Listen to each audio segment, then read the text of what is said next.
I landed in El Paso yesterday, and Tara picked me up at the airport. She also picked up Joe and Jane, who were visiting from other planets, and arriving at about the same time. And we went to a restaurant, and we had a little speaking circle, one of the things we did. And I had a chance to rest in each other's eyes and breathe and be heard, be fully heard. And that's when I finally arrived. You see, I've never been to this place. I've never worked. I was meeting people, working with people that I've never met. And I did not land when the plane touched down. When I landed was when my eyes touched down. What Tara and Joe and Jane provided for me was a home in their eyes. It seems natural for them to do that. For me, it was not natural. I had to learn how to give people a home in my eyes, because the family I came from was not natural to make your eyes available to each other. So, not knowing how to invite people in with my eyes, I grew up with this awful stage fright into my late 40s.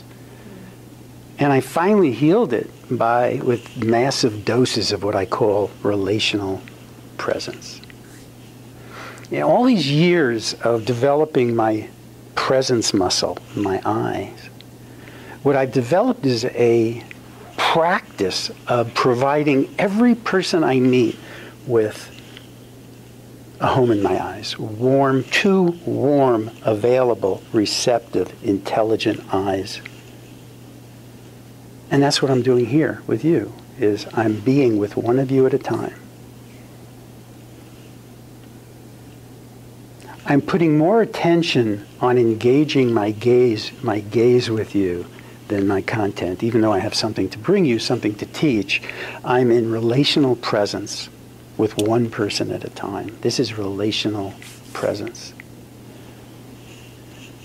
And what I'm here to tell you is that the more you are in relational presence with your students, the more pleasurable is the education process. The more you are engaged with your eyes, the easier they listen, your students listen, learn, and discern in your presence. I got to say that again. I love that.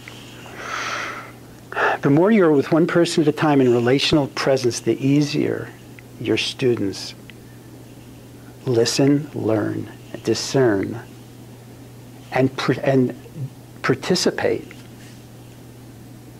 It's your receptivity, your invitation, that gives them the psychic space to access the courage they need to participate authentically in your class. And also to participate going forward in the world, in their lives.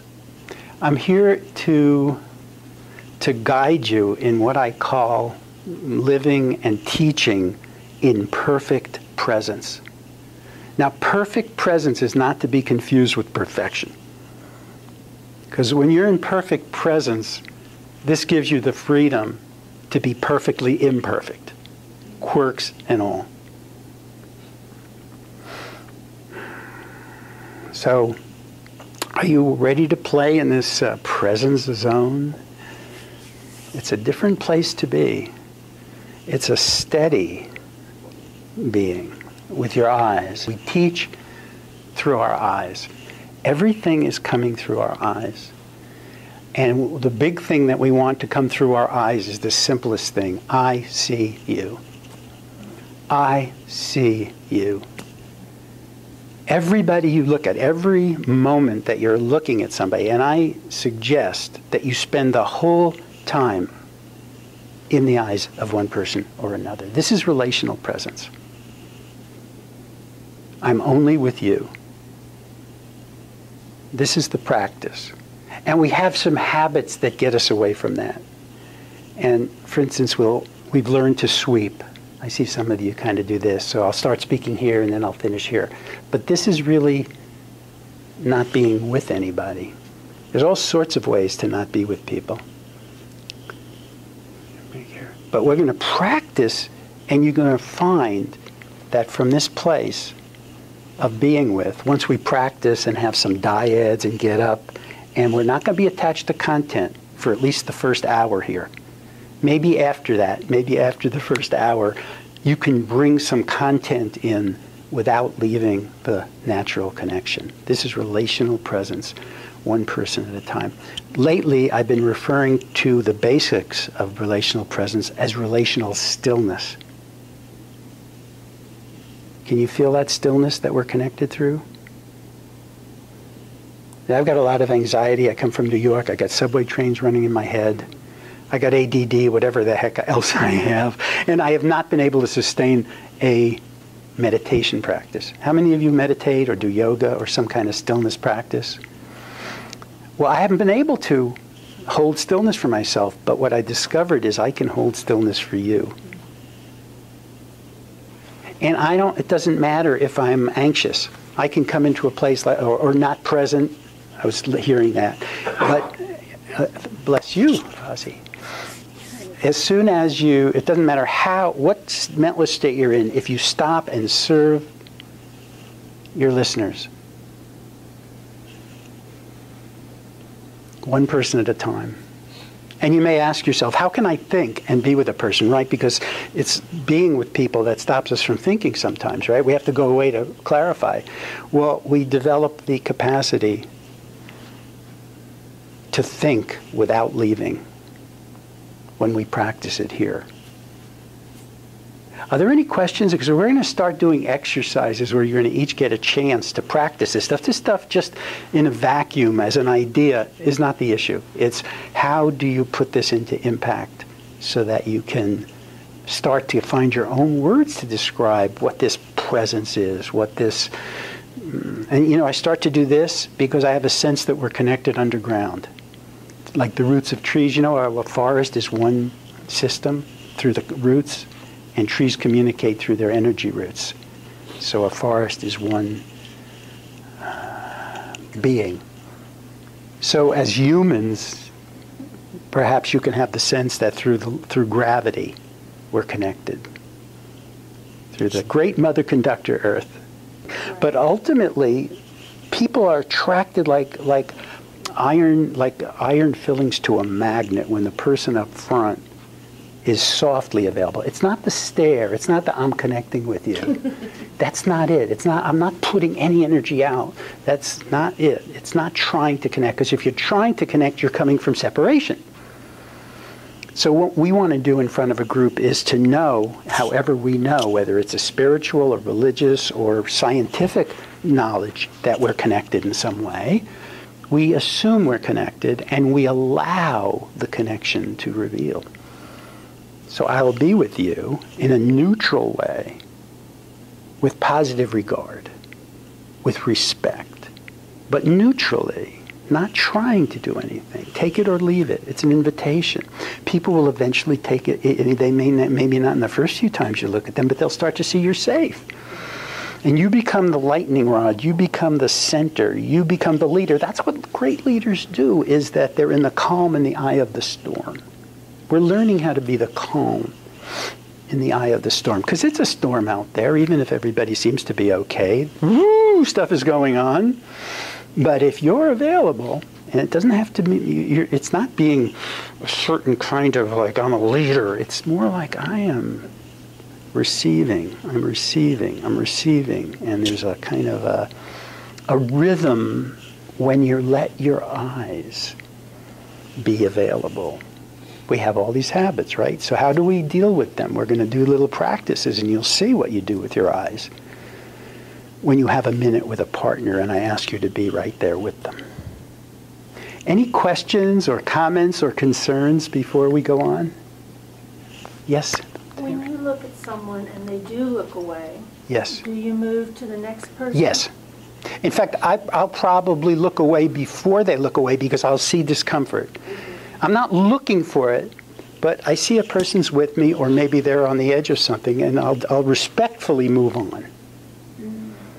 I won't tell stories about why they're not looking at me. And sometimes when you're doing the greatest possible job up here, somebody might look like they hate you, and you think you said something that was off.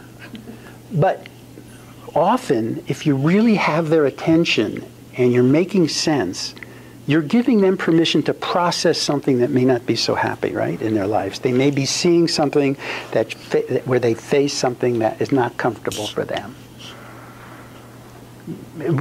Professional speakers all have stories about the person who was shooting daggers at them with their eyes. They thought that person hated them. They came up and said, that was the best talk I've ever heard. Because you do not know what's going on in there. But that's one of the reasons we don't look at eyes, because we don't want to get the messages, the bad messages. But we stay with eyes detached from the results. That's what we learn, to be the listener. I'm the listener. I'm here for you. That's my invitation. It's an expansive allowance. You're home in my eyes. So the message is constantly, in every moment, if you can imagine, I see you. You, I really see you. It's not your personality, it's not ego, it's beyond the conscious mind. It's the sense of, I see you, human to human. So that's the practice. Used to be, if I was in front of a group, when I had the world's worst stage fright, I'm in front of a group, and everybody is there with me, and one person is neutral. And I can't get through! And I think they're hating. And that's what I pay attention. Now, when I see anybody being what looks neutral, I just see they're listening. I used to project my family onto them. My father had contempt for me, so any men will have contempt for me if they're not smiling. And any woman is going to feel so sorry for me. Pity for me. So I don't, if you are attached, if you're attached to how people seem to be responding, you'll never have a moment of peace in front of a group. You have no idea, based on what they look like, how they're responding. In fact, if you were in the audience of the Dalai Lama and everybody is just in the love, and you look at the audience, you turn and look at the audience, you think they're going to be going, oh, you will see most of them. Because they're not in their face, they're in their being. So if the Dalai Lama thought he wasn't reaching you, he would be very sad. But so you can't tell by what they're doing. So you're the receiver.